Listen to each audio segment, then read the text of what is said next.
It's time for truth. It's time for truth.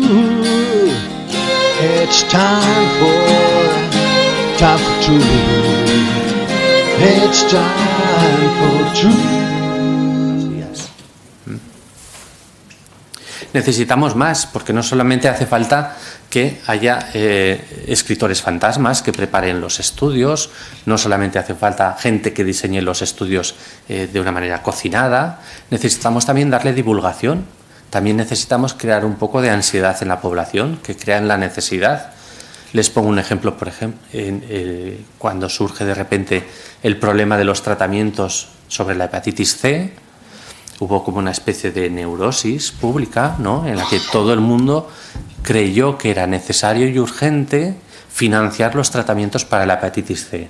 ¿Se acuerdan ustedes? Me imagino que fue una temporada en la que había una lucha, aparecían enfermos por todas partes, aparecían asociaciones de afectados, asociaciones de familiares, hubo una especie de paranoia con respecto a la hepatitis C.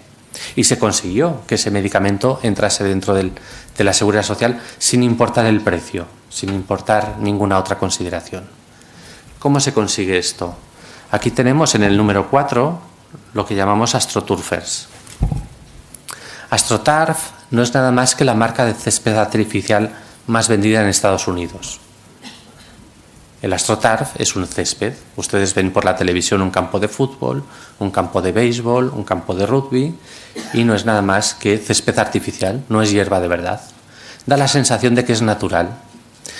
En corrupción médica y en corrupción política llamamos astroturfing a esta sensación que generan los medios de comunicación de que hay un movimiento espontáneo, automático, de afectados reales, emotivo, que justifica cualquier medida política.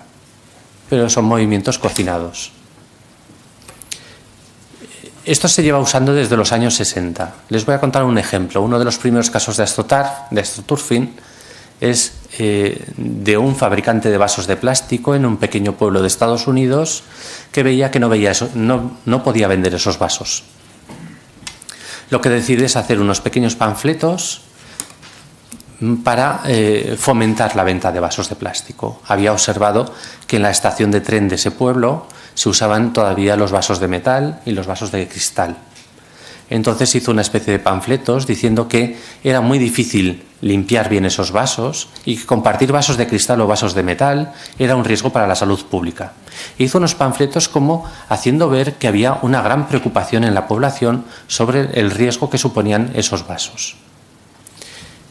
Sin poner quién había hecho esos panfletos, sin denunciar absolutamente nada, consiguió que empezasen a usar vasos de plástico en la estación.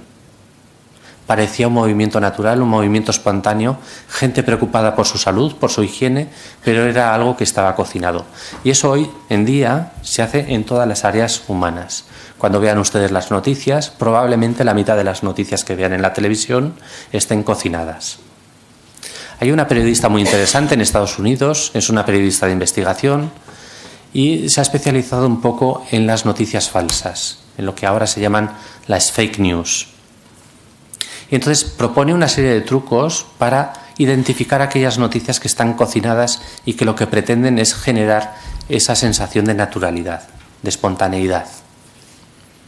La primera es cuando ustedes vean una noticia que se repite palabra por palabra en distintos medios de comunicación, ponen la 5, la 3, la Sexta, TV3 y encuentran la misma noticia con las mismas expresiones y prácticamente palabra por palabra, pueden tener casi la seguridad de que es una noticia fabricada. Cuando utilizan pocos datos y muchas emociones, muchos casos personales, probablemente también sea una noticia fabricada. Y eso es lo que nos contaba esta Cheryl Atkinson, se llama, para detectar esas noticias que están cocinadas. Y en el ámbito de la salud, todos los días vemos en los medios de comunicación, en las noticias del mediodía, en las noticias de la noche, noticias de salud fabricadas, que se repiten. Nunca buscan datos disidentes o nunca profundizan en datos. Siempre hablan de emociones y de necesidades. Y además lo que nos dice Cheryl Atkinson es que cuando estos medios de comunicación proponen una solución, nunca proponen una solución sencilla, basada en la higiene, en la educación, en la prudencia, siempre son grandes compras, grandes contratos y grandes subvenciones.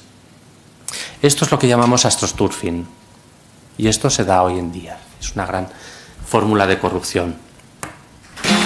It's time for two.